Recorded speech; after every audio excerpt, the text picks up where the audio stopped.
All right, I think all the hosts are now authorized. Is that right? Yeah. Sorry, I just remembered Ben had to step away, so you're good. Yeah, I realized that I was the co-host. I think I have to. Yeah. Okay. Okay. Well, this is recorded. I think we're good to go ahead and start. Audiences will join us. I'm sure. Let's hope over time, and obviously anyone recorded will listen to. So, well, everyone, thank you for coming out to the Greene Tavern tonight. Mr. Is it Fava or Fava? How do you pronounce your last name? It is Fava, F-A-V-A, like the bean. There you go. Great. Well, thank you for coming to co-host our space this evening. Why don't you tell us a little bit about yourself and about your chapter? Well, I'm Anthony. I live in Maryland actually, but I'm part of the Northern Virginia chapter, the Bluestone Heritage League. I believe you had our president on maybe 2 weeks ago. And, part of what I do in my day job, I work in the, let's just say, military industrial complex. But, when I'm not working, I do a lot of writing. I'm over at Evangelical Dark Web. I'm kind of like the co-host over there, and I write some articles here and there. Oh, really? I didn't realize you Yes. associated with them. Oh, okay, that's cool. I'm a fan. Yeah, I mean, we generally do the live streams on Thursdays, and I generally am like the co-host or the contributor. Not sure how lofty I should give myself a title for that, but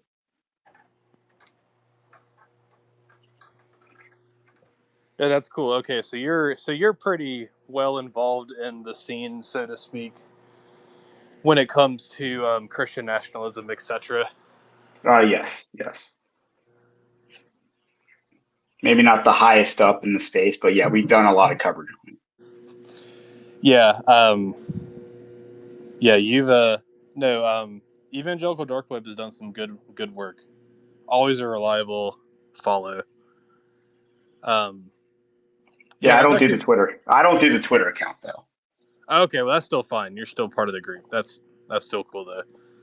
I won't ask who does, although I always wish I could. But well, so you live in Maryland, but you're still associated with the Northern Virginia chapter. Is there any movement to get something done in Maryland, or are you pretty alone?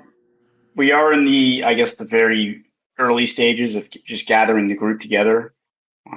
So we have done a couple meetups, informal, and we're trying to just assemble the crew. Okay, well, good. I know there's some chapters popping up now. Some beginner ones. I guess we're all beginner ones, really, just within the last week or so. I know we recently got. I believe the Georgia chapter is now officially online. They were put on the website. Okay, good. So that's kosher as far as I'm concerned. I know there's a few other ones kind of percolating as well, and I'm sure some of them will be on before too long. I think is there a third chapter in Tennessee now? I heard something about that when I was on the live stream last night with OGC for the not State of the Union, but State of the Union address. I think they mentioned Chattanooga. I believe so. They said that there were, I think, 2 or 3 not listed on the site yet. So, and there were some others in the work. I mean, you have like South Carolina that we're doing right now, helping out assisting, and they've got some ways to go before they'll be incorporated with Old Glory Club. So I have a feeling that there's probably a lot of this going on all over the U.S. with different states kind of formalizing and trying to figure out who's doing what leadership and what projects their club is wanting to engage in with Old Glory. So, well, they've done a good job of making it not. I kind of want to ask about it. Yeah, they've done a good job of not making it too difficult. I mean, like, rigorous enough so that you're not wasting your time, but it's not too difficult to get a chapter. They made it pretty flexible. It's funny. We have technology now that lets you talk to someone across the world, with only a split-second delay. But it's amazing how remote we feel to the Tennessee chapters compared to the Carolina and Virginia chapters. Despite the actual distance maybe not being quite that much further. I mean, we're still neighbor states, but that natural barrier still kind of feels like a barrier. I don't feel like we ever hear from Tennessee. I know one guy who's in Tennessee just through a different kind of group I'm in, but otherwise I don't really have much contact with them. Yeah, there seems to be a lot of subgrouping going on that I've noticed. I hope there's something on the website that'll kind of allow you to better communicate with other chapters or talk to them and figure out what they're doing, or do like a co-plan thing. Yeah. Well, because right now, we've gotten along very naturally with Virginia chapters, and then also the South, the sort of, burgeoning South Carolina group. But yeah, no, it's just interesting. I think it's kind of funny how those old traditions just keep going despite the technological change. Well, let's see. We've probably spoken enough on that. We do have to get to our topics. So, what topic? Well, actually, no, we'll let our guests choose. Actually, I was wondering about this. Is there an update regarding the governor's race? I had heard that Winston Sears was now not so much of a shoo-in, but I wanted to see what you guys had heard from up where you are. I mean, again, I live in Maryland, not necessarily Northern Virginia. I mean, I've heard the same thing about Winston Sears kind of imploding. I guess that's the way I'm hearing it. The rhinos aren't kind of backing her, and obviously the far right isn't backing her. So I'm not sure what's happening beyond that, but it does look like there's actually going to be competition. Why are the rhinos not backing her? I've loosely followed this story here, and kind of her rise to the lieutenant, which is the lieutenant governor, right? Yes. Yeah, so I kind of loosely followed her story. She kind of seemed like a how do I put this here delicately? They were more looking around like a token candidate for the lieutenant governor position, and she kind of checked two of those boxes there, but it doesn't seem like she is on par with, I guess, the greater state movement, which way, I guess you could say, conservative thought is going. I mean, I don't think it's a recipe for success to run base black. I mean, you guys learned that in North Carolina with Mark Robinson, who completely underperformed Trump and tanked the down ballot as well. Yeah, it cost us the lieutenant governorship, the governorship, the attorney general, and probably one or two other races throughout the state that were probably pretty tight.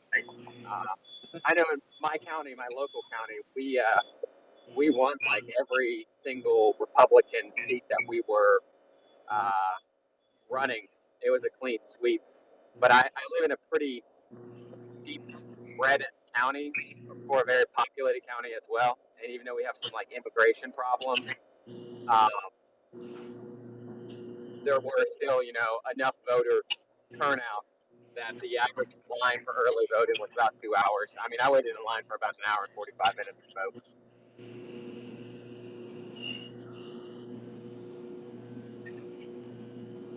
And Mark Robinson still barely only squeaked out in my county. So there's a lot of distrust of what happened. I mean, it was kind of a smear campaign that CNN ran, but it wasn't. Other candidates probably could have recovered from something like that, but I think the way he handled it and the way he just imploded out on the scene. We're talking about like comments on Pornhub or something like that, right? That was the gist of it. It was some form that was, what was it? Something sketchy or something? Yeah, I thought it was like he shared the username or whatever, and yeah, he wasn't able to overcome that, and the reason why, it just seemed like his campaign didn't have a lot of energy. Like honestly, like I saw his signs more than I saw Josh Stein's signs. And I think Stein just did a good job in just not he just didn't make any news. I didn't hear anything. I didn't see commercials for him. I didn't see in my area, which sometimes areas can be very targeted, especially in these statewide elections. But like the way I took it as a smear campaign, but I took it more as when he made those comments, and this is not like an excuse because I was never quite thrilled with him as a candidate for what we've just already said. But the way I like kind of read those was, I'm a little bit younger than him, but I remember in the late 90s, early 2000s, roughly that's when I think he made those comments were like the early-ish 2000s. No one knew that the internet would ever become what it is today. And I know I used to make some ridiculous comments on the internet way back in the day that were probably just me goofing off and just being dumb. And when I read most of those comments, I kind of just took it as like him being somewhat tongue-in-cheek. And obviously, he had no way of knowing that 20, 25 years later from then when he made those comments, I don't even know, like, really his background, like when he started getting into politics. So if he had no kind of political aspirations and early days of the internet, no one thinking that the internet would ever become what it became. That's the way I kind of took those comments. But like you said, he didn't handle it well at all. Like he could have made a statement like that. It was like deny. And maybe he did do it, maybe he didn't, maybe it was a big smear campaign, but either way, it's probably leaning somewhere like 75% he probably did that, and then the rest of it was like overblown. Correct. He didn't handle it properly, and that ended up kind of screwing him over there in the end. And like I probably saw maybe a handful of Josh Stein signs out and about, but when I was talking to people that were saying, yeah, I'm voting, they would say something along the lines of this: I'm voting straight ticket Republican except the governor.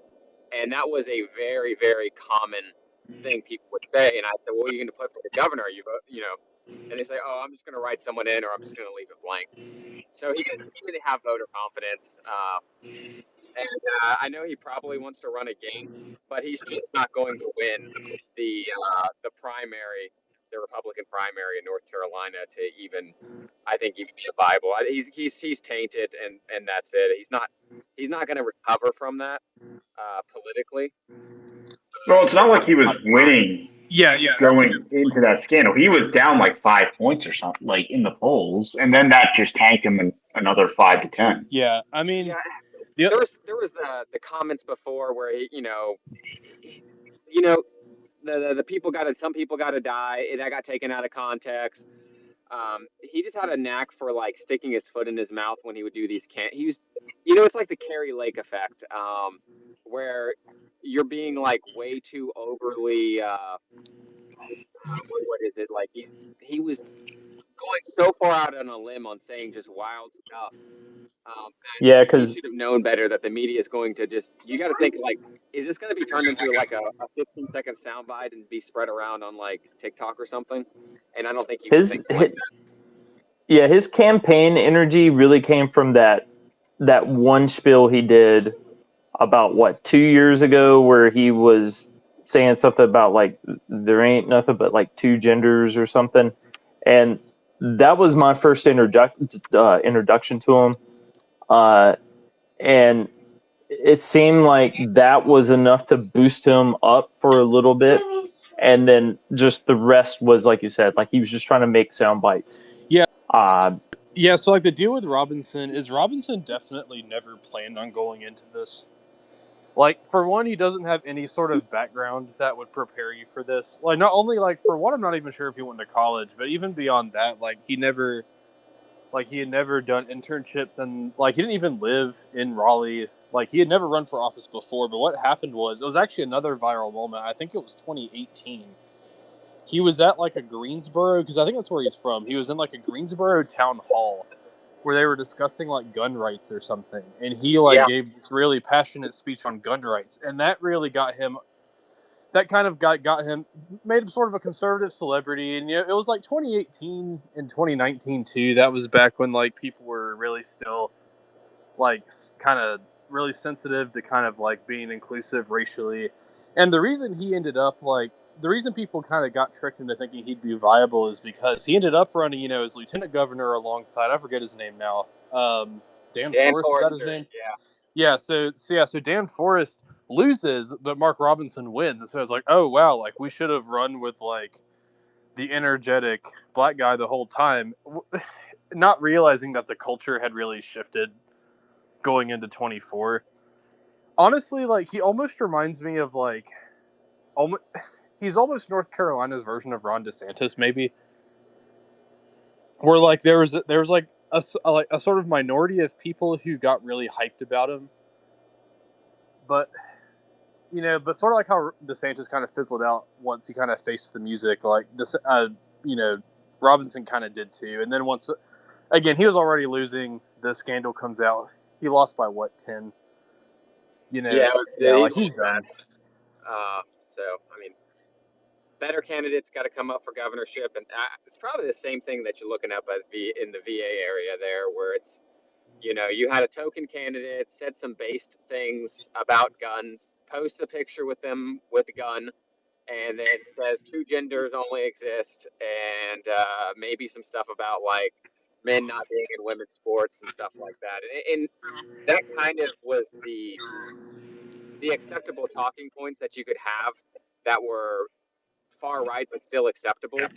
And now I think we've moved past those, where people are now asking questions like, hey, like, what is it to be an American? What is, like, national identity? What is, you know, what's some actual policies that you're going to, you know, be proposing, besides just the, you know, I'm saying really provocative things to get a rise out of the liberals. Like, it's the, you know, I'm going to own the libs kind of mentality, like Carrie Lake. I kind of put him in that same kind of camp, where it's like, they have, like, a cult following of people, but it's actually not as many people as you think.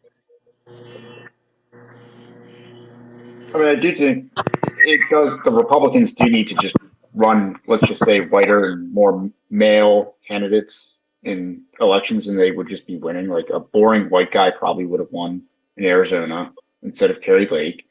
I mean, you lost, what's his name?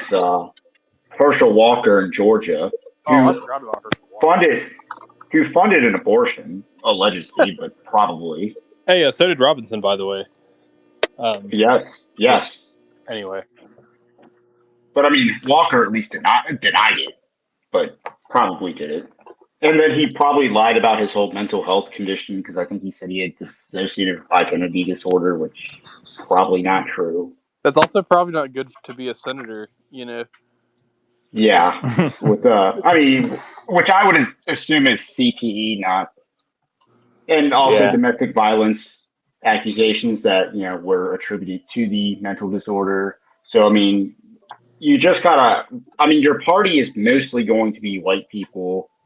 Your movement is more masculine, so you actually need to run your candidates that favor your movement, and not run like Winston Sears, who is the least likely demographic to vote Republican. Well, and with I mean, you gotta, you know, obviously this is just a generality, and you whatever. I mean, like, we know all the qualifications, but I mean, when you run a lot of African American candidates, you do just run an increased risk of getting weird scandals. You know, like, sad that it's Or like women that. candidates too. Yeah. I mean, MGT. yes, Nancy Mace Laura is a great Boebert, example of that. Nancy Mace. I mean, Nikki Haley. I mean, like, she was having an affair while her husband was deployed. I mean, There's Dude, this weird thing about, I mean, MGT was having like a threesome with her yoga instructor. It's no, that was Bober. tantric That was sex. Bober. Dude, Was it tantric sex guru or something? Yeah. That's what the media called it. the current head of DHS had an affair with Corey Lewandowski like 3 years ago. Like, oh, like you're Trump's- talking about Kristi Noem. I had to think Yeah. yeah, there's just something about these I don't know. I guess it's like mildly attractive Republican women that rise to power in usually like very red districts that cause them to all of a sudden like get projected into the national stage because they have like a somewhat pleasant face to look at, but no one peels back the layer there to see like, well, how many scandals do you have and affairs are you having right now? And it usually seems to be a lot. Another thing with Noem, and it's not as bad as the divorce, but or not the divorce, but the affair, but it's still really seedy. Is Noem was actually running ads, and like I don't mean ads for like her campaign. Like she ran personal ads for like dentist offices and stuff. Yeah, Well, that was weird. Yeah, like while she was governor. Yeah, that and the whole dog story thing was, like, you have a farm and it's like eating chickens and stuff like that. That's kind of like a country thing there that maybe Yeah. country people like do, and I know country people that do stuff like that. But I mean, it's like a backwoods thing, and you should probably just keep that to yourself if you're doing stuff like that. Yeah, Mystery Grove wrote a really good article about that specific situation, actually, where he was like, it's not even like it's morally objectionable. Like if you're on a farm, animals kind of have a role to play, and if they're like hurting you or your kids, I mean, like whatever, like everyone kind of gets that. But like for one, the average person doesn't like the thought of shooting their dog, and so that really puts a bad taste in their mouth. And two, it's just a weird thing for a governor to talk about. Like I don't mind listening to like a farmer talk about shooting his dog. I don't want to listen to like a senator talk about killing his dog. Well, Like keep in mind, he's a senator. She's doing that to boast her leadership credentials or whatever. So she's trying to use that as a proposition. Yeah, so like she was trying to prove that like she had like the steel to make hard decisions, I guess, but it's still just kind of an unbecoming thing for a high-level government official to talk about. But there again, you saw the thing where she's like posting pictures of herself hunting, posting not inappropriate pictures, but it's like the Nancy Mace thing where you're posting the picture is not, there's another object to that picture that you're seeking after, almost like a e-girl like thing, holding a rifle or something like that. Is just a like evangelica churched up version of that, where you're trying to look like, oh, I'm a leader. I like the I like Second Amendment stuff, just like you, fellow American. And it just comes off really weird. And I don't think women are also ready or will ever be ready to actually hold like a leadership position at that level and do it effectively without any kind of scandal coming out, because there's just way too much pressure that's like put on them that I don't think they can properly handle. And that, I mean, because they got a different role. I mean, their role is to be in the home and raise children and be a homemaker and not this political machine monster. Yeah, it's yeah, man, that's a topic that I feel like just hits home no matter where you live in the U.S. Because it's like you can go to what would seem like the most like conservative bastion you can imagine, and there's going to be like some weird politician like that in power, like sort of like how Alaska keeps electing Lisa Murkowski.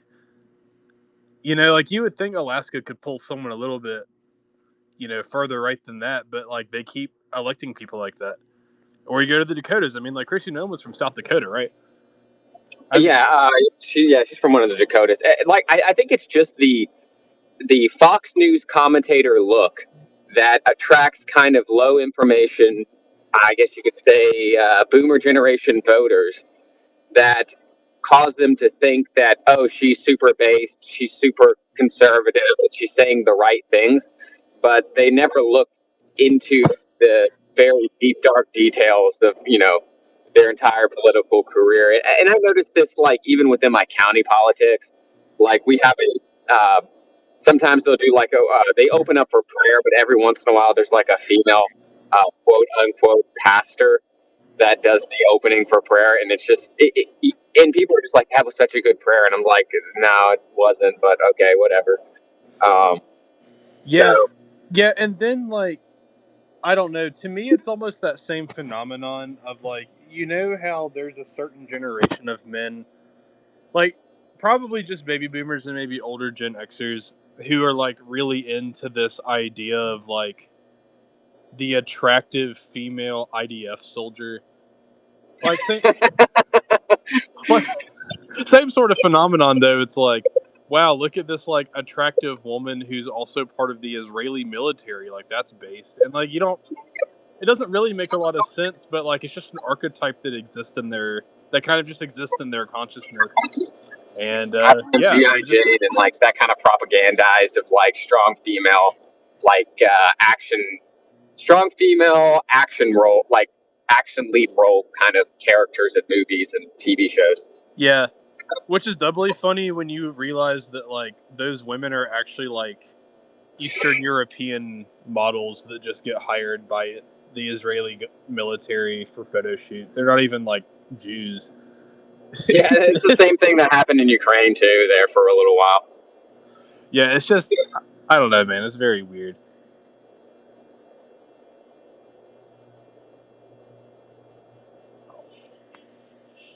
Well, shoot, let's see. Moving on, I guess, to Nikki Haley's old state. But, did you guys see that story about how we're going to get someone put to death by firing squad? That's exciting. Yeah, I know. It's actually very cheap, too.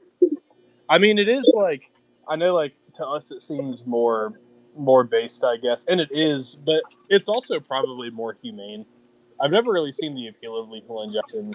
It just seems like kind of a weak way to go. Like, I don't see how it does anyone any good. It also fails a lot. Like, it takes longer than it should, and the court keeps striking down the drugs for expiring. Firing squad makes a lot more sense. Yeah, rounds are cheaper, and the way that they do it, apparently there's only one person that has the round, but no one knows who has the round. So that way you don't have, like, the guilt and conscience of, like, you were the person that pulled the trigger. Either way, it's just probably a more efficient way to do it, and I think we should probably get back to some more traditional ways of death row and expediting that process a little bit more. Yeah. What's interesting is he actually requested to be executed like that. They offered him they offered him the election the electric chair and lethal injection, and so apparently there was like 3 previous inmates that took more than 20 minutes to die from the lethal injection. So he requested to be executed by firing squad. It's interesting. Yeah, I think the last time was in Kentucky or somewhere out there. Kentucky or Indiana, I think, was the last firing squad execution. That was like they said 12, the last one was 15 years ago. Yeah, 15 years ago is what I saw. So like 09 or 20, something like that. It was 2010 in South Carolina. So he's the first one in South Carolina in 15 years. So there may have been another one in between that time, but yeah. Yeah, that's actually like part of a broader movement, I think. I know Alabama reintroduced, or maybe introduced for the first time, nitrogen gas inhalation. I'm not sure like what the specific appeal of that is, but I know they've executed at least one guy that way. I don't know, but I think people are moving away from lethal injection. I mean, I think the main problem with it is just simply that the drugs keep expiring, and then the court will vacate the execution until you get new drugs, and it just becomes this big circus. And I think it was always kind of designed to be that way anyway. It's like, what did they call it? Feature, not a bug? Probably, yeah, because that was like a really convenient way to get people off. Like, honestly, but it shows how a lot of that stuff just depends on whether people are willing to put up with it or not. Because people tried to pull these same theatrics with like these new methods too, but the Supreme Court just denies them now. Like, I know the guy who got killed by nitrogen gas. He tried to file a last-minute appeal saying that they had to delay his execution because he like wasn't in a right frame of mind when he chose the nitrogen gas. And 20 years ago, the Supreme Court probably would have granted him that, but this time they just said, no, that's stupid. You're going to go ahead and get it. And they went through with it. So, Oh, that's good. yeah. So, I mean, like, lethal injection is kind of weird, and it probably was designed to be kind of a circus. But at the same time, whether or not it becomes a circus just has a lot to do with whether the government's willing to make it work. Like, Trump did this back in, like, 2020, I think, or like, towards the very end of his first term.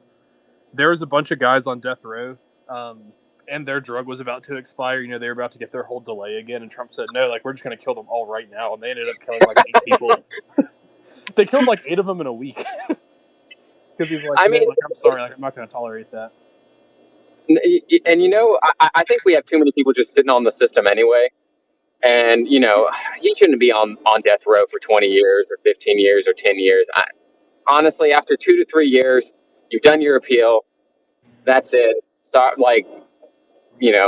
let's go with it. Let's roll. And, just clean up the rolls. No, I think, yeah. Normally, if you get the death penalty nowadays, especially if you've gotten the death penalty in the last, 20 years or something like that, you were truly a monster. That a jury convicted you for that they were like, yeah, death penalty. So, well, this guy killed his girlfriend on a bender. Yeah, I mean, all that stuff just needs if the process was expedited, and I don't know, maybe you just live stream it all the time. I think people would start getting a little bit more scared again. It was like, I don't want to do anything that's really, would cause me to have to suffer this fate here. I mean, I'd be for public executions in a town square, but that obviously can't happen. Yeah. Honestly, I think even more than that, if they made death row only a week long or something like that, I think that'd get people's attention. Because, there's something about, even if I get convicted, I won't die for 20 years. Is very different than, if I get convicted, I'm going to be gone by, next week. Oh, that'd be great. And that catches people's attention. Yeah. Oh, you also have to consider the demographics that commit the murders. So a lot of it being, inner city gang violence. I don't know if they're probably not the brightest bulbs in the box, so they might not, be able to comprehend the whole deterrence aspect. Sometimes you just got to do it anyway. We're doing it live. Yeah, well, honestly, that actually is the purpose of public executions. It's not for people who are able to be deterred by the threat. It's for people who aren't deterred by the threat. But they will be deterred by seeing someone get, publicly hanged. I also think it's good for, there's a spiritual aspect to this here, too. I think it's good for the community in a certain way. Because, with these, real private kind of closed session things, I think you're not making the connection, but when the general public sees you removing evil, there's a confidence that starts to get restored in the American conscience that they're like, well, you know what?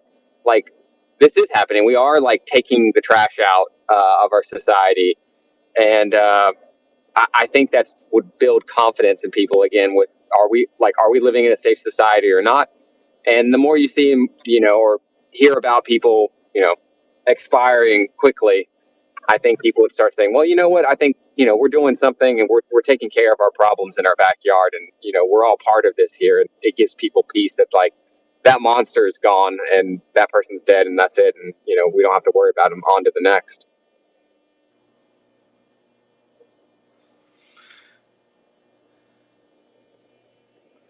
Yeah, hopefully, another place we could use it too, and maybe you could speak some to this. I don't know if you were ever in a personal situation where, you would have seen the benefit of this, but another thing that stood out to me is I was looking the other day on Wikipedia about when the last military execution was.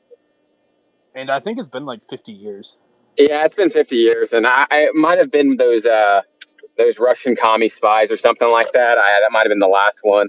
I think it was some sort of like civilian rape murder in Vietnam. Yeah, the thing is, like, the military justice system is they're quick to punish you, but you really got it. If you're going to Fort Leavenworth, you really have to do something that is basically treason.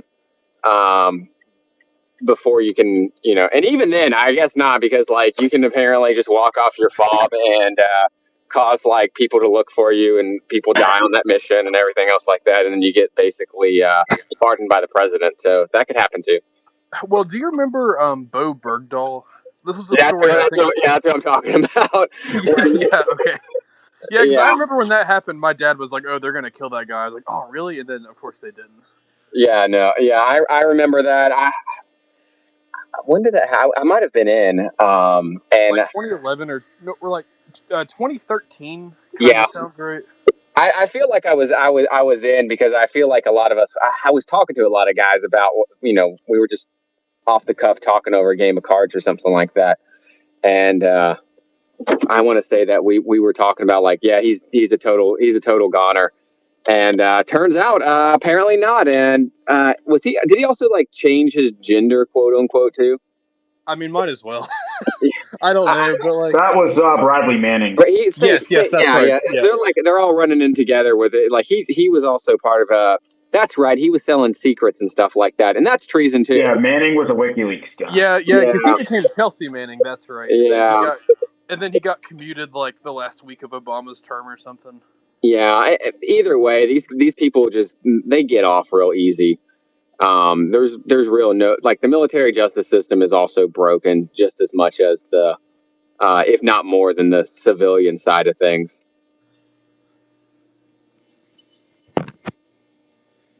Well, because it used to be understood that in the military, justice was more expedited. And I just feel like that reputation just doesn't exist anymore. I mean, you're right. You can get punished quicker, but like no sort of heavy penalty, really. Oh yeah, you can. Well, and even like the civilian laws don't actually really affect you all that much, because, like, let's say you go out and you have a couple of drinks and then you beat up a stripper or something like that, and the local police, wrap you up and they take you to jail. You call your first sergeant, and basically he comes and he bails you out of jail, and you never see like a civilian court. It's all handled internally. So you can be a real, like, and then it starts getting to like the game of politics, like, oh, are you well liked, are you decorated, and all that kind of stuff, and they can just kind of slide that under the radar. And there's guys that I knew that had like 3 DWIs, but they basically were able to like not ever have any charges stick to them because it just kind of got like whitewashed. Well, wasn't there also? Well, I don't know. I'm trying to. Well, I was gonna say, is there a little bit of a complication here, because under U.S. civilian law, and maybe I'm wrong on this, but won't the U.S. government not indict you for breaking the laws of other nations? I believe that's right. The only thing that you're not allowed to do is bribe a foreign government, I think. But I think anything else is kind of on the table. So, like, if you are overseas and you steal, for example, I don't think those charges can follow you back to the States. I they think can't. a sex charge might. If you I don't actually are wasn't like sure about underage. that, because Right. It'll still all be under the, like, if we're operating, like, when I was over there were some guys, the units that we replaced, like the Hajis and the third worlders that would come through our gate. They would like take water bottles and like peg them in the head while they were leaving. And I mean, like, so that would be assault because they were like unarmed civilians and they just thought it was funny. But like, basically that guy just got like 2 weeks of, like, I think he got demoted from like specialist to an E1, and then they docked his pay and they made him do like 2 weeks of hard labor of like filling sandbags up. I mean, like, you couldn't just do that in like the real world, but like certain things exist in the military realm that you can just kind of get away with and not follow you around for your life. Now, I think sex charges, they were doing something where they were like, yeah, we'll like put this on a permanent record, but even then, I'm not even for sure if that's correct, because I know you can do a lot in the military before you get really in trouble. Well, I think even as a civilian tourist, you can, is what I'm saying. That's why the civil law is so difficult. Because, like, I know, oh man, he's actually in jail now, which is crazy. I don't know why more people don't talk about this, but do you remember Bob Menendez, the Democratic senator from New Jersey? So he's in jail now for accepting bribes from the Egyptian government. It's like super shady. They were paying him in gold bars, like just a really kind of like third world type situation. But when he was running for re-election, I want to say it was in 2018, but it might have been 2016. It came out that he was sleeping with like, which people under U.S. law would have been considered underage in Thailand. But he got off because they said, it was outside of U.S. jurisdiction. So it makes me think that, I mean, like, unless the military itself is really eager to press you on that, I mean, you won't see any charges for something like that. And if it's like you're saying and it's just politics, I mean, yeah, I mean, if you're decorated or something, it seems like you probably wouldn't ever face much of a consequence. Unless you murdered someone, maybe.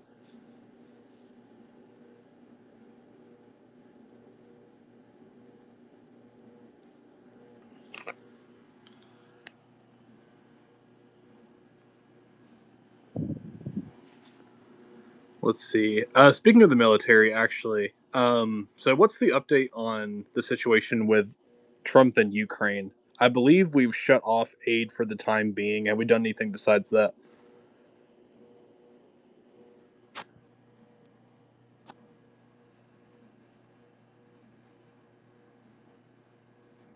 I mean, to my knowledge, no. I mean, looks like, I think Zelensky has kind of calmed himself down, which apparently he has a reputation for like blowing things up. So that's not even the first meeting he's done that with. But I mean, I think he has kind of, come back a little tail tucked between the legs as far as his posture goes. I'm not quite sure what the official policies are.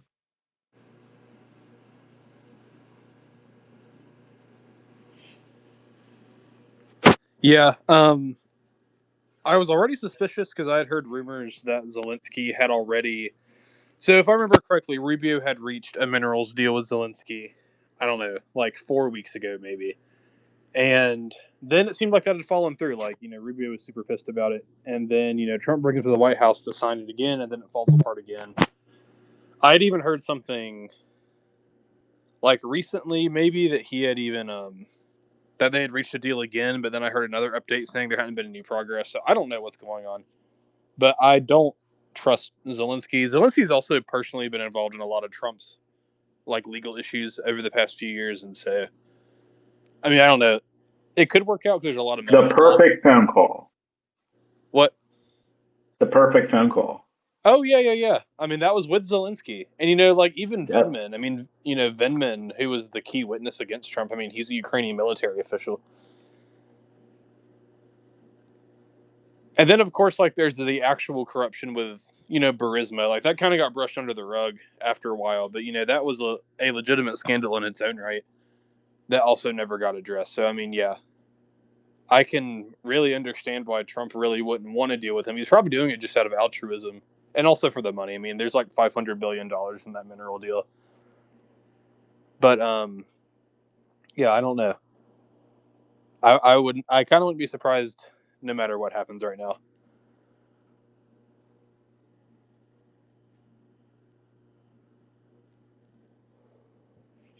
I mean, as far as military goes, it looks like the Gaza situation might be heating up again. So that's probably going to take a little bit of the spotlight off of Ukraine. Oh, well, good. Yeah, so I guess there hasn't been a ton of progress there either. But I guess no one really knows what to do. I think Trump's trying to bait the Arab states into taking it over from him. I'm not sure if they're ready to commit yet. But for some reason, Ukraine feels more solvable than the Gaza situation. I don't know why. Maybe that's a false idea. But, Russia doesn't actually seem overly aggressive to me. They obviously want some of their territory back. I think the idea of them pushing across the entire European continent is a little bit overblown.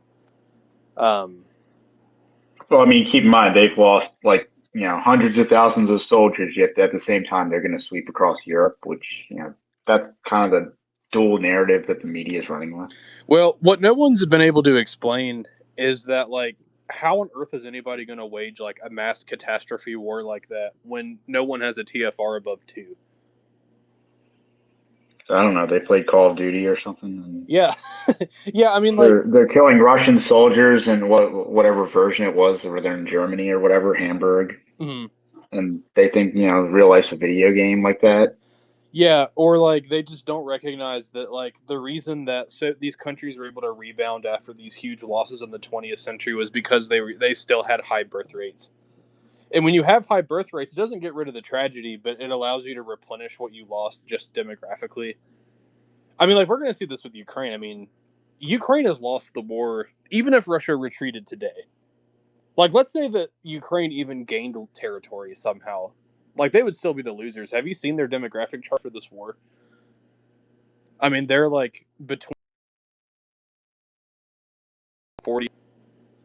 they're either dead or, like, the women have fled in many cases. So, I mean, like, yeah, like, who's going to replace all those people? And, like, it's not like the people who are left are going to all have 7 kids. So, I mean, yeah, I mean, there's really no country that wants to do that voluntarily. And so the idea of Russia pushing through Europe, I just think doesn't make any sense.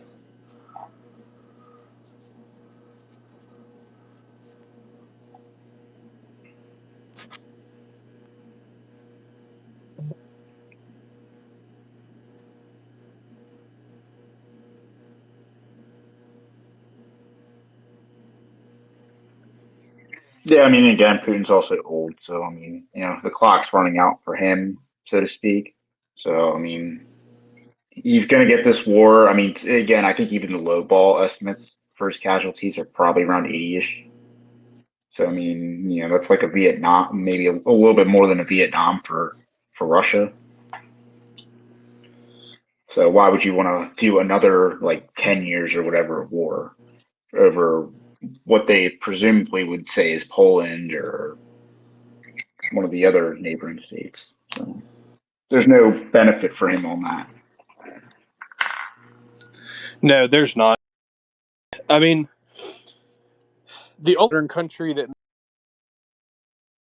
did a major war like that could be China. The thing is, the Chinese, I mean, and maybe you guys have more foreign policy knowledge could speak. I think I'm wrong here. The Chinese have never struck me as very expansionist.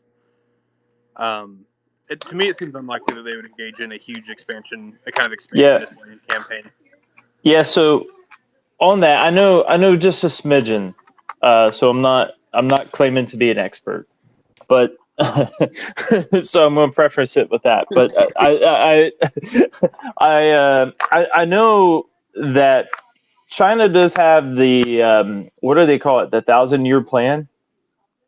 And yes, like they do want to be expansionist to some degree, but they see it as non-military actions. Like their role is to essentially do what they're doing now. It's like soft power, infiltrate governments, gain power through those means. Like, it's buying up land. It's being able to infiltrate and degrade governments. And they do want to expand. That's part of the whole 1,000-year plan that they have. No, I don't remember when this started. And it's been a very long time since I've read about this. This has been probably like 5 years ago, the last time I even had heard of it and really kept up with it. But it makes sense when you see them buying up farmland and various land here in America, and that's the reason why it's something to keep an eye on. Just in that particular sense. But like I mentioned, it's been a very long time. I don't claim to be an expert in how the Chinese conduct themselves, but yeah, it's a very slow rolling. What is it? A high time preference or low time. I always mess that up, but I think it's high time preference. Yeah. I don't know. Yeah, I can't remember. But yeah, that's their goal is to do that. But it's been a long time since I've read about it. But yeah, they're not. They could be because they have the population, but just because you have the numbers, that doesn't necessarily mean that you're necessarily going to use that. If you can get away with, like soft power and infiltration. Yeah, Yeah, the only thing that China has is just a huge surplus of young men. Yeah, I was going And to I say can see that. them being tempted to leverage that, but again, I don't really know if they want to. Yeah, because I mean, generally they took over Hong Kong without really firing a whole lot of shots, and they can pretty much do the same thing with Taiwan. But yeah, they do have a surplus of young men. They have a gender imbalance, and then again with their, all the talk about the modern Western woman, they got that over there too, because those women, they know that the dudes are everywhere. And they are. I guess they demand outrageous dowries over there. So oh yeah, no, that's they a huge got thing in problems with the red pill, so-called red pill over there as well. Yeah, that's something I'm really wondering about. Because like we talk about how bad feminism here is, and it is bad. I mean, like no mistaking that, but I don't know, man. Like Asian feminism seems like something else. Like South Korea is a good example here. Like the TFR in the capital of South Korea is 0.5. One child for every other woman. I mean like we look like we're all like, quiverful patriarchalists compared to them. The fact that the average person in America will probably have at least one kid in his life that's not even close to the norm over there anymore. It'll be, I don't know. I want to say it'll be bad when it hits Africa too, but I feel like Africa's always had a little bit of its own type of feminism, like kind of matriarchy almost. It's just different kind of over there. But no, in Asia, it seems like that's really going to, we're going to see huge population drops.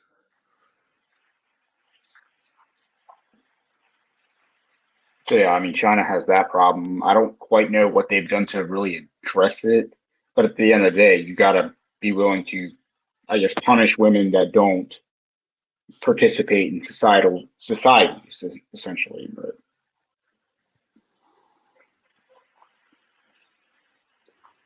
I mean, it's kind of like the inverse of the old bachelor tax that Caesar Augustus once instilled.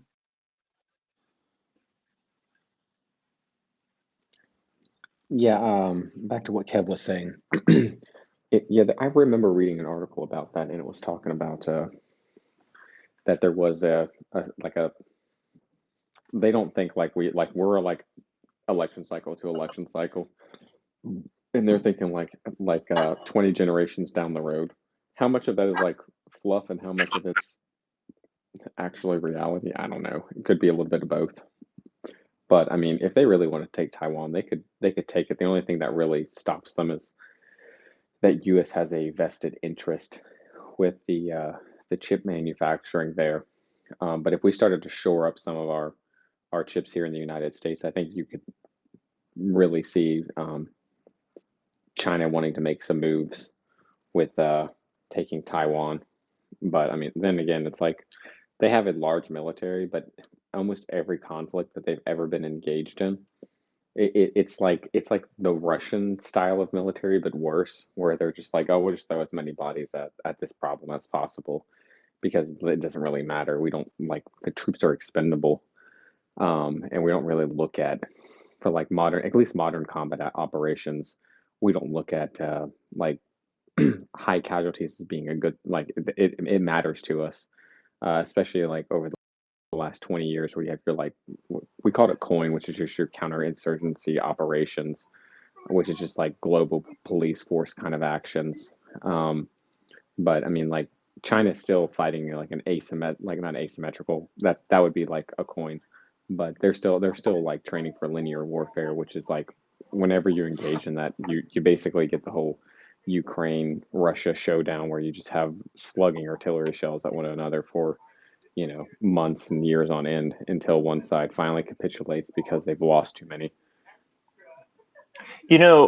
Something else, I was taking a look to see if I could find the whole Chinese 1,000-year plan. But something that did come to mind was, and again, there's a few countries that I tend to be very skeptical on the news that we hear, either about or from. And obviously, the main ones are always Russia and China, because I don't know necessarily, like, what's real or propped up, either from the Chinese government or even our government. And there has been talk for a couple of years now about the China's preparing for war in 2027. And the thought is that they would invade Taiwan in 2027. Now, how much of that do I don't know if I believe that or not. I don't know if that's some kind of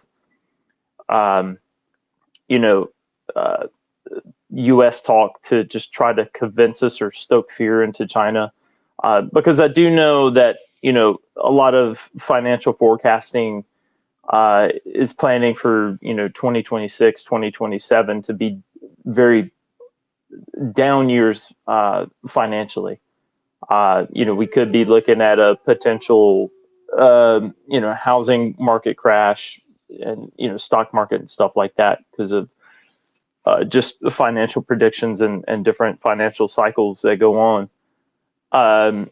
And I don't know how much of that is real versus us trying to prop something up, because during financial hard times, some people think the way to get out of that is military action. So yeah, it's just something to think about too.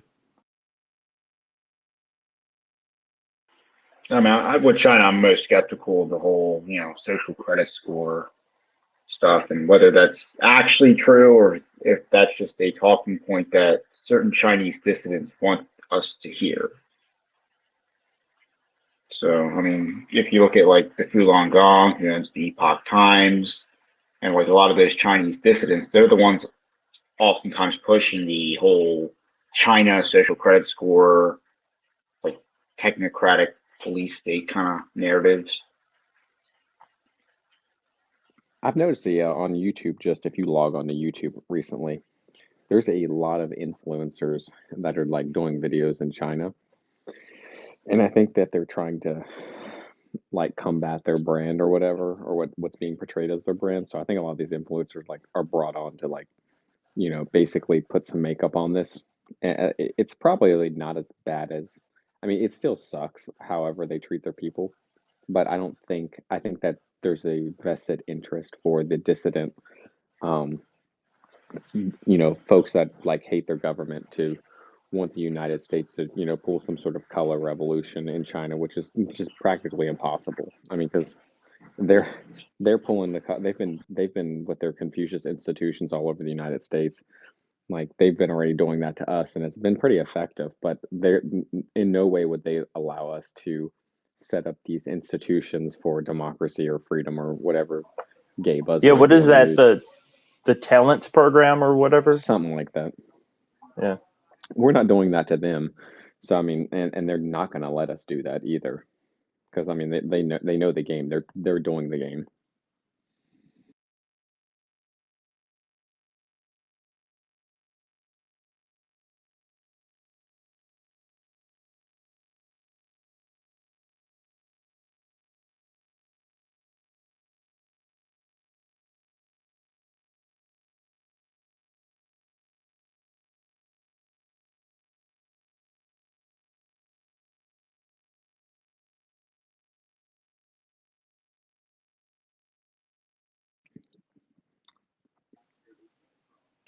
I wasn't for sure if the speaker cut off there. Oh, no. Yeah, I don't know either. I thought it was me at first. Well, I don't know. China's such an interesting question to me because I can never decide if they're just going to be this constant background noise we just hear about for the rest of our lives, or whether something will actually happen with them one day that ends up just changing the world. I don't know. I think it does reflect that, for better or for worse, the sort of the sort of center of world activity, if you want to think of it in those terms, has really kind of shifted to the Pacific Rim. So, we would be a part of that. China's a part of that. Japan is kind of mixed up in that, which makes sense because, Tokyo still has their big stock exchange. Sadly, it is kind of a decentralizing of Europe. But, given their state right now, it's a little bit unavoidable. Oh, here's a good question, topic to bring up.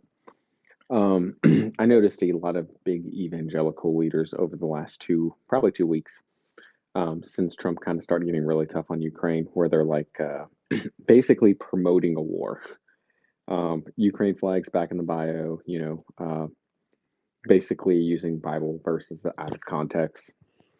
You got anything to say about that? I know since you write about that sort of thing.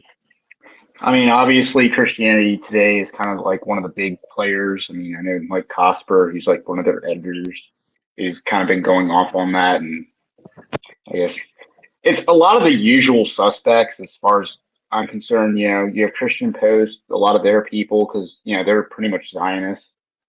And they actually promote feminism. That's even worse than like Gospel Coalition, which is kind of astounding. So as much, crap as Gospel Coalition gets, Christian Post is even worse on feminism. But yeah, a lot of the usual suspects.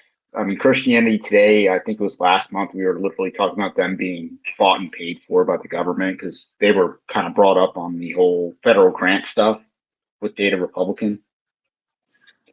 So they're coming out in support of Ukraine. Obviously, like Richard Land, Russell Moore, Kissinger, Adam Kissinger, whatever his name is, that was like the worst congressman. David French, all of those guys. So it's the usual suspects. And it's really weird how they're like trying to justify basically a war that's going to cost, it's already cost 1 million casualties, not deaths, but 1 million casualties.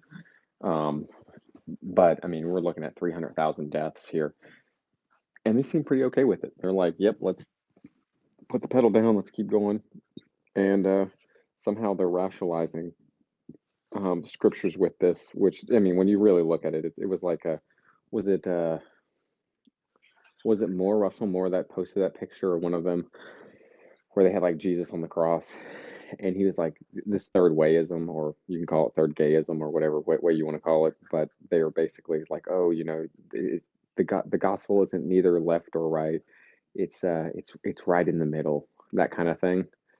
And I know Tim Keller is the biggest proponent of that. Yeah. But obviously he's dead, but his successors pretty much rely on that whole third wayism to basically attack the right and coddle the left. Yeah, they never actually attack the left, though. That's the thing that you notice. So they want you to be a centrist, except it's okay for the left to do what they do in the Christianity sphere, or evangelical sphere, and then I think like the dispensationalist types outside of maybe the independent Baptist circles, because a lot of independent Baptists are dispensationalists too, and Southern Baptists. But I would say like you're kind of your big Eva, mid-Eva style churches that are Zionist, they seem to be really on board with like American, I don't even call it expansionism, just like global homo empire kind of deal. Yeah, I imagine that's very much a boomerism, because again, look at which demographic Trump is underwater on his approvals. It's only the like 65 and over, which that's also a demographic I think he lost in the election, because it was Gen X that really came out for him, and obviously he had a huge swing on the youth and with the Hispanics. But yeah, that boomer generation is going to trend liberal, and part of the over 65 number is a lot of people died that would have voted for Trump a third time.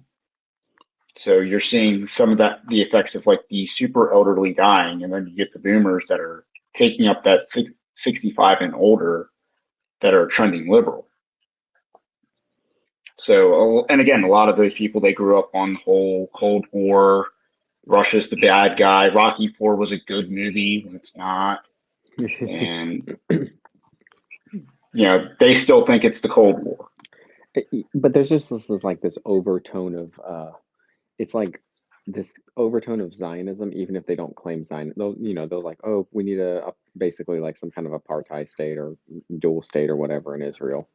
But they'll be that, but then they'll also like the next sentence, especially if they're like a Christian evangelical, they'll be like, oh, they're the chosen people kind of deal. Like, so they're trying to like walk this weird line, but also be for like a massive ground war in Europe.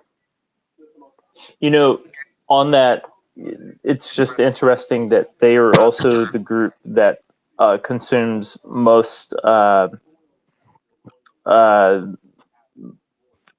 TV media. Like they have the highest cable subscription rate out of any generation. They're the generation that still watches, Fox, MSNBC, CNN, as well. So like they're heavily, propagated by that stuff too. And I noticed that just from my job. I interact with the public a lot, and if you are over, usually it's really like 50. If you're over 50, you have the TV on, you're retired, and it's on in your house 24/7 to your favorite news channel. And it's, without fail, when I can guess somebody's politics by what they're watching. I mean, if they got MSNBC on or ABC or CNN on, that they vote Democrat. If they've got Fox News or what is it, One America or one of those other kind of like boomer so-called conservative shows, they're that they're a Trump voter. And I mean, you just don't get that with the younger folks. I don't really think Gen X spends that much time on television. I think they're pretty caught up on the internet.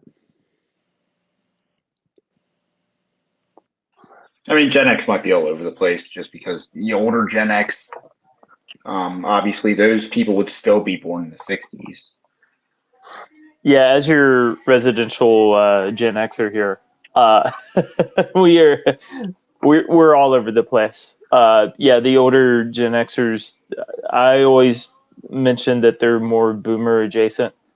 They're spiritually boomer. And then when you start getting around,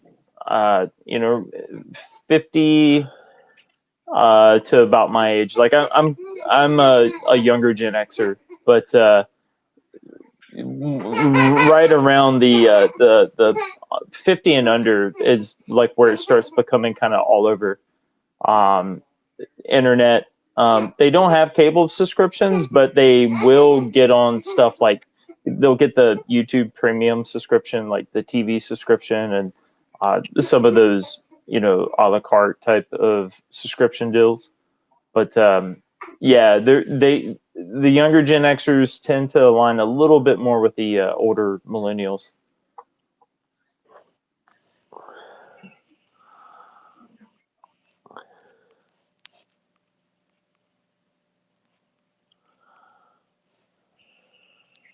And again, I mean, within the evangelicalism, I mean, I guess the champion of this that's kind of arising is like Mike Pence, because it's almost like it's the only audience he has left that still gives him like time of day.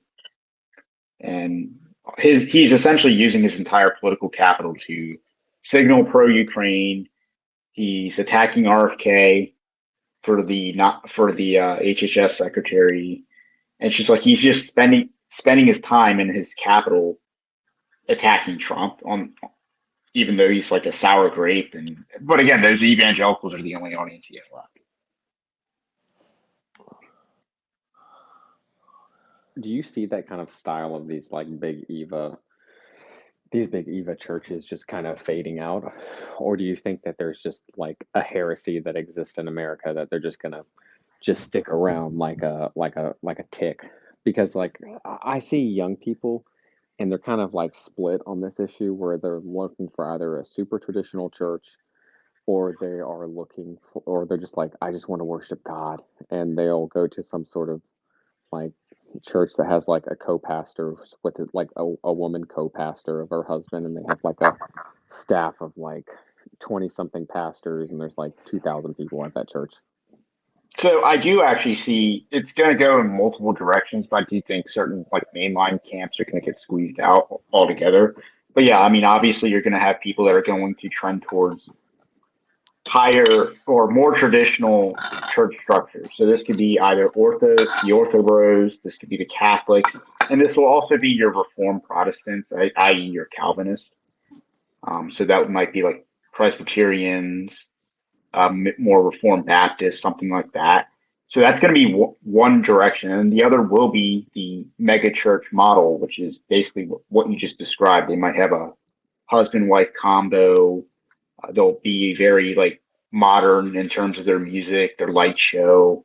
It's a lot more, I guess, bells and whistles without any of the, I guess, the underlying transcendence that a higher, more traditional style of worship would have.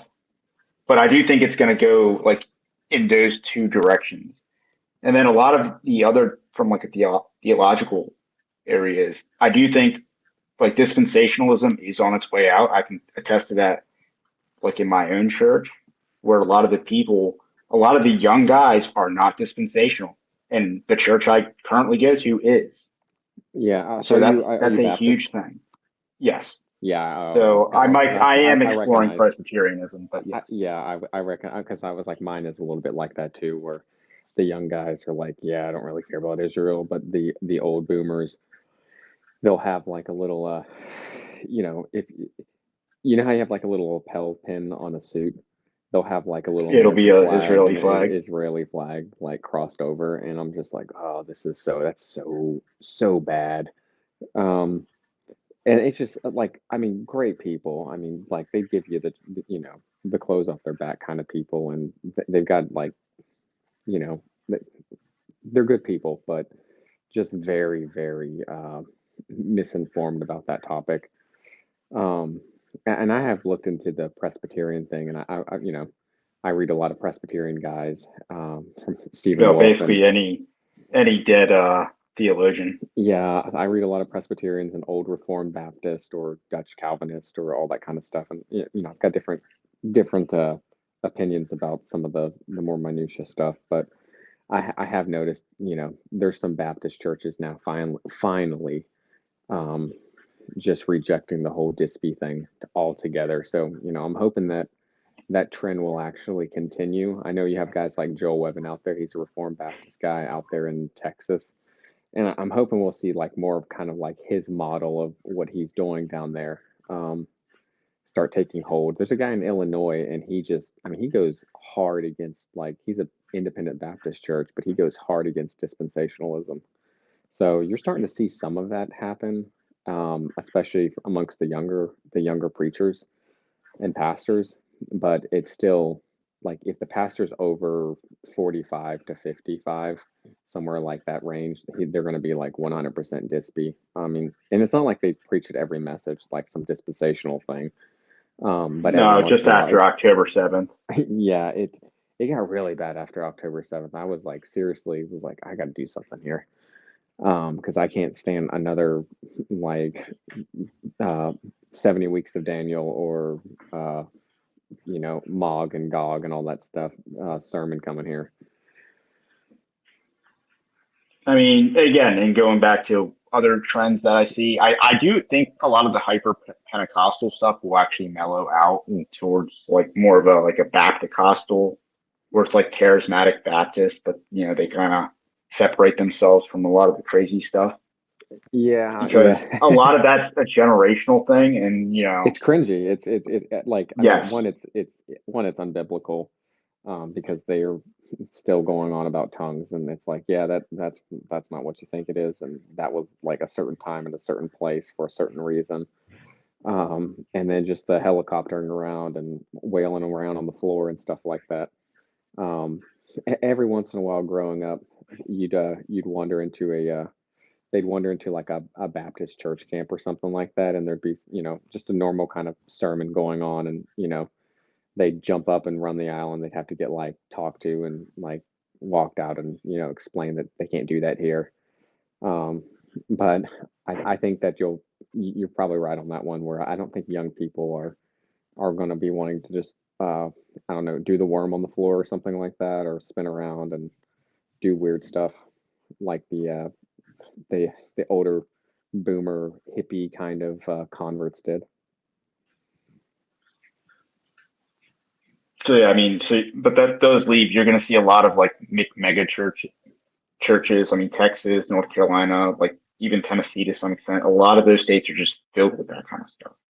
I don't see it as much in like Maryland or Nova, aside from McLean Bible Church, which is David Platt's former perch or current perch, depending on how you look at it. Yeah, I'm right outside of Hickory Grove Baptist, which is what's his name? He's the head of the SBC right now.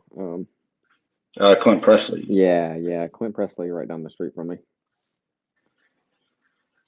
And they have. But I mean, obviously, with the SBC, the big thing is the whole female pastor thing, because apparently it's okay so long as it's not like too flagrant and the woman is serving underneath the male pastor, then it's perfectly permissible, at least according to the SBC. They're going to lose they're going to lose a lot of SBC. I've already noticed the trend over the last like 5 years of churches dropping the SBC off their signs.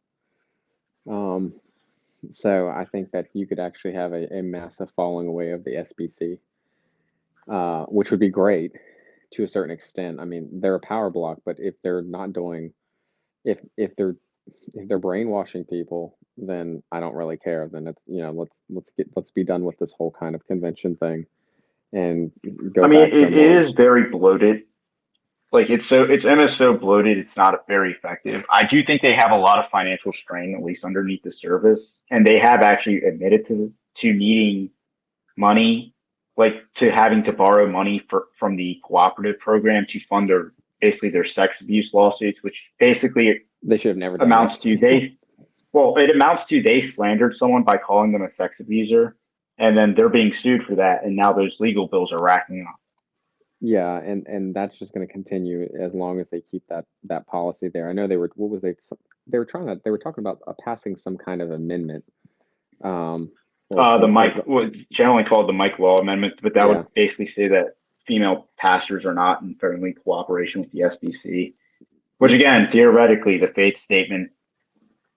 based on the faith statement, you shouldn't need an amendment, but the committee, which consists of like men and women, which makes no sense of why women are on a executive committee for determining whether a church is in proper doctrine. And then I'm pretty sure the Book of Timothy speaks pretty clearly about the office there, but for whatever reason, it's like I guess they just skip those books there, and just ignore all of that. It's I when you talk to somebody that's like they'll tell you, oh yeah, I have a female pastor, and you're just like, oh okay, and they're like, they can sense that you don't like that, and they're like, oh, you don't like a female pastor, and I was like, no, I can show you why there's no such thing as a female pastor, and they never actually have like a good like rebuttal. What about Deborah? What about Phoebe and Aquila and yeah, it didn't say they were a pastor. It said they were. That's the thing, and at most deacon, or at most they were just like given praise in like a list of other people who you would not automatically assume to be pastors unless they were like women. Yeah, it doesn't or mean one of them to folks. It means in the sense of like helping them spiritually and praying and singing and all that good stuff with them and helping out those that were passing through as they went to the, I guess you could call it the mission fields back then. But I mean, there's no active leadership role that's going on in that sense. If there was, then there would have been at least a book in the New Testament written by a woman, and there's not. Because again, Mary would have been an apostle, not to start anything with Catholics, but you would think if all people with a claim to be like apostolic authority, Theotokos sounds, but again, that claim is never articulated. No, it's like this really weird, strung together, patched up argument that they can never articulate themselves why they're okay sitting under a woman for leadership, and it just boils down to that they like the way that they feel by going to that in this really kind of kind self-help, over emotionalized, feminized church quote unquote. Yeah, I mean, again, it is everywhere, because I think the PCA, they got like 5% of their churches have female deacons, and then that's not including the ones that have like shepherdesses, which basically just means pastor, because if you know anything about the Latin or Spanish language, the word pastor means shepherd in both of those languages. So it's not even like they're not even making it obvious, or they're making it so obvious of how they're just skirting around scripture. Yeah, I mean that problem already started in all your main lines back in the 70s. And it's like when you divide those two, when you divide kind of your mainline historical Protestants against like the Baptists. The Baptists are just soaked with dispensationalists, but then you have like the ELCA and the Anglican Church and the Episcopalian Church and all the rest of them, Methodist. They're all just hyper like drive liberalism. So I mean, like you could say the American church, I'm kind of using that phrase loosely, was kind of attacked in two folds. One with like a Zionist, attack, and that stuck in mostly the Baptist circles and the Pentecostal circles, and then you had your overdrive with the kind of your social Marxism that took root in the other denominations. I mean, there's not a denomination that hasn't been affected in a negative way by the 20th female century. Push goes all the way back to like the colonial era, where if you look into like the founding of Rhode Island, you have Roger Williams. I think the other woman was like Anne something, and she was essentially a female pastor, and she was kicked out obviously, and went to Rhode Island, and she should have probably been given the witch treatment. But yeah, you have her in Rhode Island. Then you get like the Quakers in Pennsylvania, who weren't, I believe, don't even believe in having like a formal pastorate. And obviously you get of course, they're also in New York. Then you get Seneca Falls. You also get the Mormons coming out of there, or I want to say like New York was where Joseph Smith came out of. And so you see a lot of these movements start because of, I guess, movements that were in the colonial period. And they the just Methodists didn't really like blossom until what we see now. Yeah, and the Methodists are, of course, the worst of all, because they allowed female preaching on the onset. And they're also the ones that invented gay marriage as a concept. Yeah, I noticed a lot of the Methodists here actually broke off, and I've got some friends that are Methodist, and I was having a conversation with them, and they're like, yeah, we left them because they're that the United Methodist Church, we left them because they got too woke and they were allowing all this transgender stuff. And then as soon as I said, hey, what do you think about female pastors? And they're like, they just got real quiet. And I was like, that's where all this stuff starts at too. Well, I mean, a lot of bad leadership. A lot of bad theology in American churches come from Methodism. Like anything that's Pentecostal or charismatic, that comes out of Methodism. Out of the Methodist, yeah. Or the Wesleyan. That happened in what, the late 1800s, or was it the early 1800s? It was somewhere in the 1800s. It would be throughout. I mean, the rest, I guess what they call it, revivalists. I mean, first you have like the revivalist, the Second Great Awakening. Then you have a lot of these like restorationists and these like eschatological movements that sprout out before the 1900s. So like you had the Millerites. I think that was 1849 when they predicted the world ending.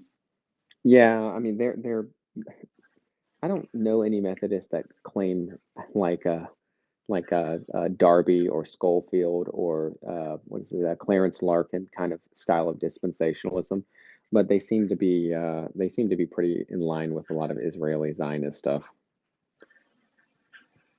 Yeah, I mean that would make sense. I mean it is certainly a generational thing. But I mean, like all the Pentecostal, like that all sprouts out of like Wesleyan and Methodist tradition, oneness, Pentecost, like all of it.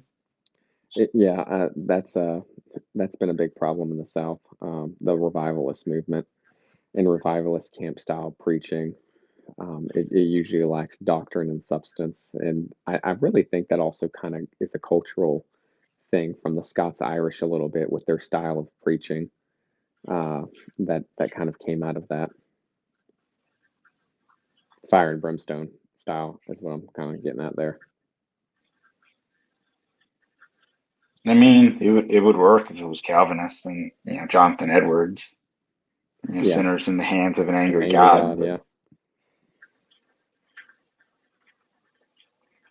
But I mean, like Charles Finney and like his impact on the church turned a lot of like missionary work into like a sales pitch, which I mean that kind of does unfortunately mesh well with American society, which are very consumerist culture. And when Christianity is just a sales pitch, that doesn't necessarily bode well, and you might get a lot of like bad converts. Yeah, theology lacking immensely. And what's always crazy though is that you'll meet some of these folks and they'll read their Bible cover to cover multiple times a year, and they'll still come away with just bad theology and bad conclusions, and it always hurts the argument of sola scriptura, where like in Scripture alone that we're basing our beliefs off of, but it really boils down to the leaders of the church is who people are listening to. So they can read their Bible as many times as they want to, but if they're reading it through, to borrow Marx's term, the lens of like Zionist or dispensationalism or this kind of like hyper emotionalized kind of like Christianity, then you're just going to keep coming away with the wrong conclusion, even if what you're reading doesn't even align with what you believe. I mean, there's a reason I try to, anytime I'm in a conversation, I always try to stress the Reformation was an appeal to tradition, not a revolt against it. And in many ways, dispensationalism is an aberration from tradition, because you're essentially saying that the Reformation got it wrong. And obviously, Methodism isn't technically part of the Reformation. It's like a secondary offshoot. Yeah, and I think that when you get in that topic of dispensationalism and that it's really not part of the Reformation. It's something completely different.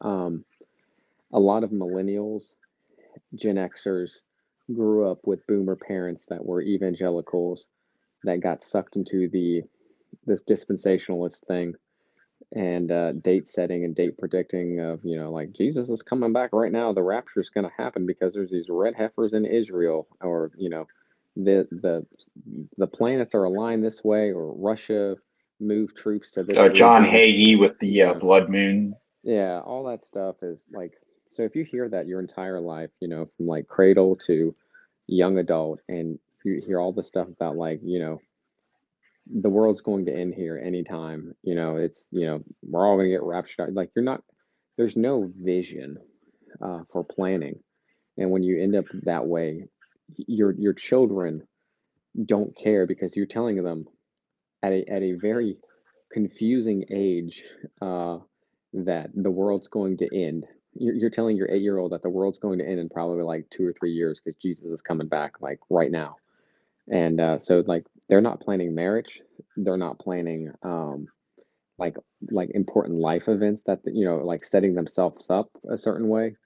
They're not even really studying their Bible because what's it matter? Because everything is going to burn up in fire in like 5 years anyway, or like 3.5 bad and the 3.5. And like I've heard all of the dispensational, and I've done a pretty deep study in dispensationalism. Yeah, well, whether you're pre, post, mid, or whatever. Yeah, pre, post, but I mean, mid. there is a sense that a lot of the extra emphasis on like international missions might be driven by that. A lot of the premillennialism. I mean, obviously, we are sending a lot of like resources and money to like essentially Christian countries, even in Africa or even Haiti, which is reportedly Christian, but practices. Missions work is a huge tourism industry there. Well, I think the whole mission thing, like, and I've heard different people kind of say this in a roundabout way that are dispies, they think there's like, well, we just got to get as many missionaries out right now out the door because we probably got about 2 years before Jesus comes back, so we're trying to get as many souls as possible.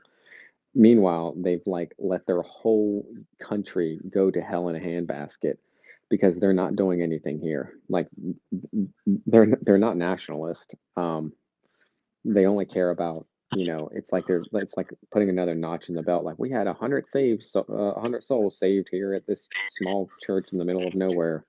And it's like, yeah, have you thought that maybe those people are also coming there because you're feeding them? And they're hoping that you build them a house. I mean, there is a sense that managerialism crept into the church, and kind of going back to like that whole megachurch model where, we want to do X amount of baptisms per year. We want to make sure we have this light show and so forth. We determine the quality of the church based on how many people are in the pews each Sunday and how much money is being received. So, I mean, that managerialism has certainly crept in.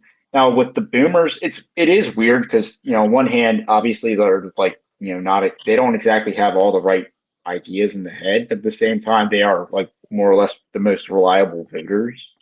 So it is kind of and again, they don't necessarily vote like, Jesus is coming back and, eminently.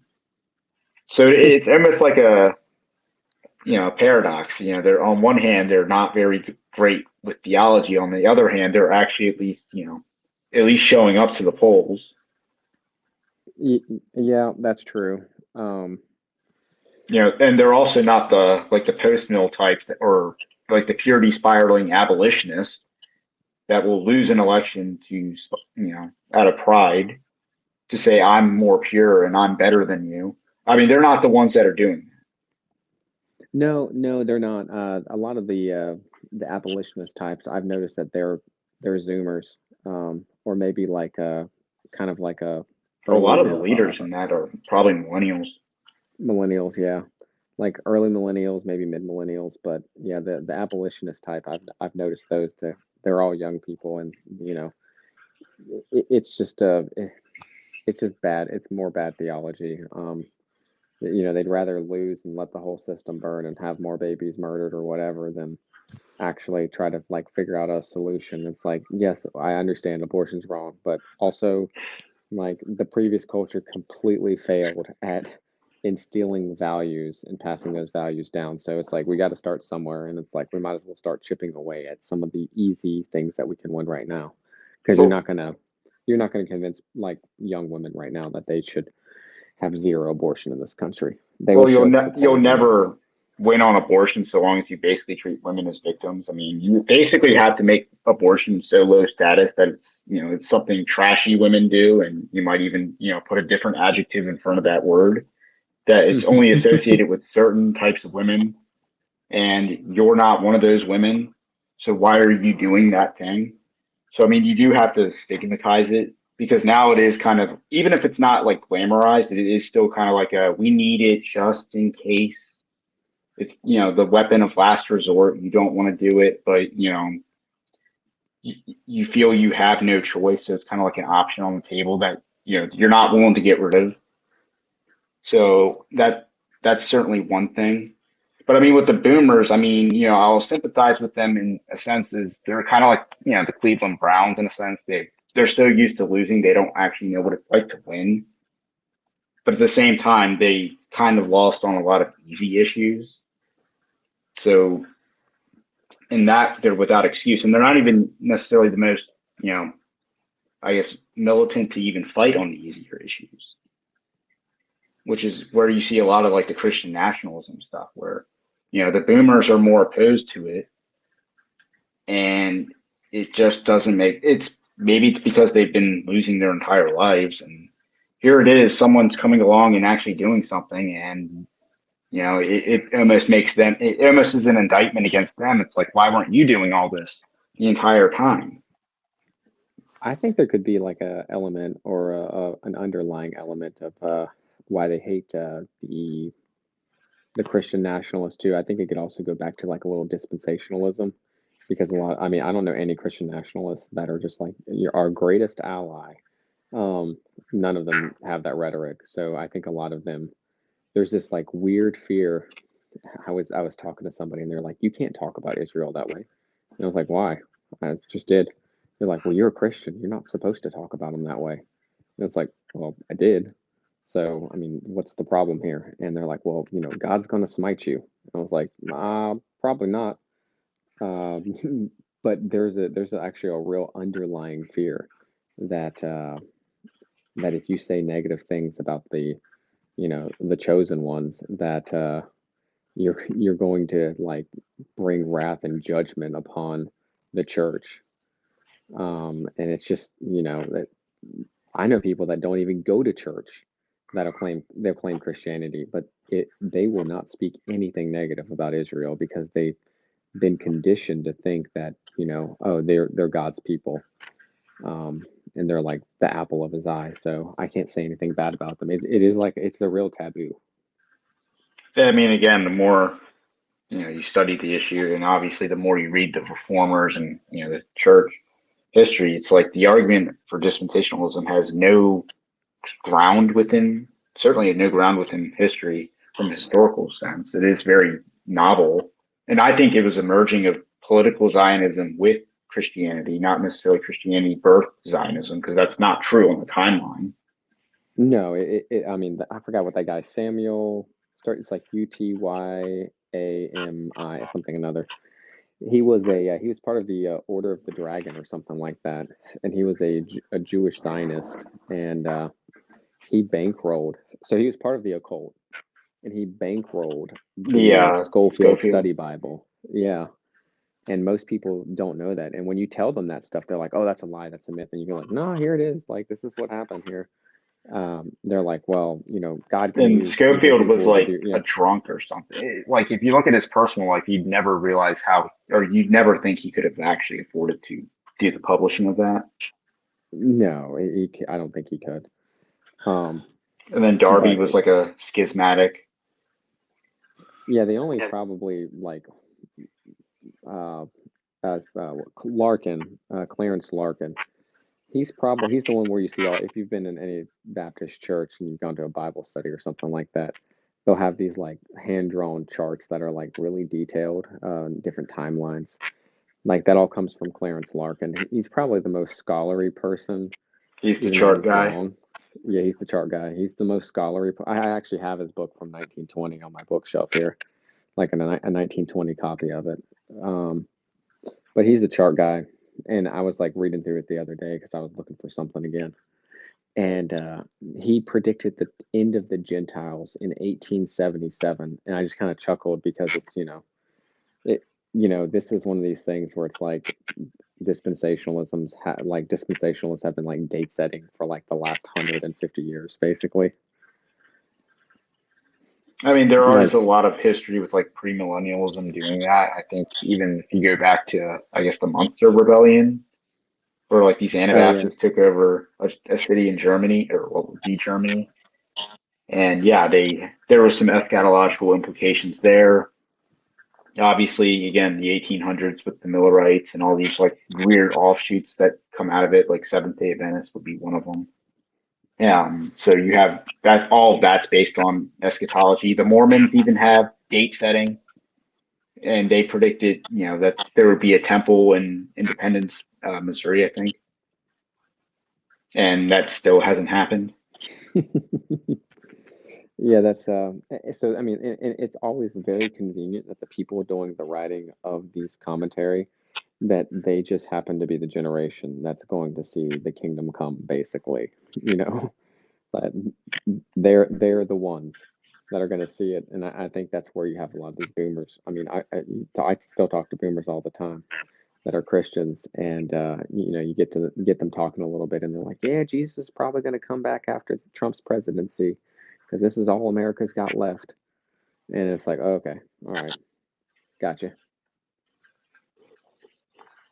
Yeah, I mean, it's just an unfortunate thing, but I do think it's on its way out.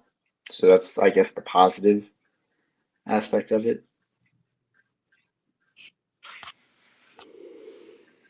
That's good to hear there. But that was a nice little tangent topic there.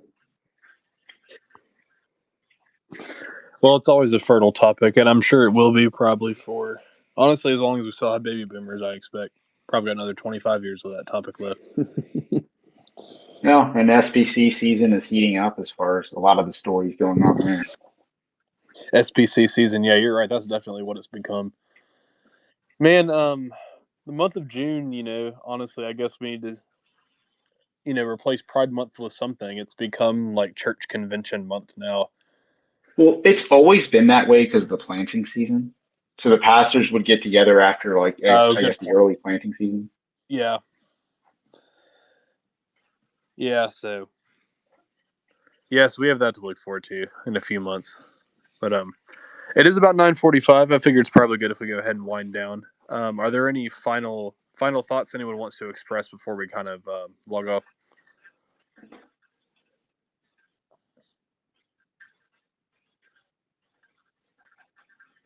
Well, hearing none, Anthony, would you like to give any final thoughts on your chapter before we go? Oh, yeah. Bluestone Heritage League. Of course, if you're in the Northern Virginia area, we'd love to have you if you're interested.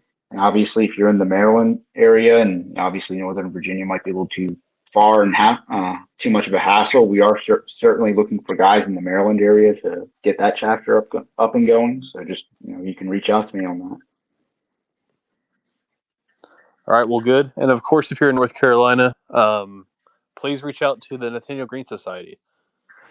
We're growing and we're excited about our plans for the future. We'd be happy to have you join us.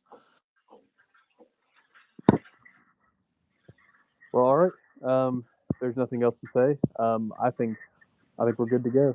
Thanks for showing up, and we'll be back again at the same time next week. Later, gentlemen. Thanks, Anthony. Thank you.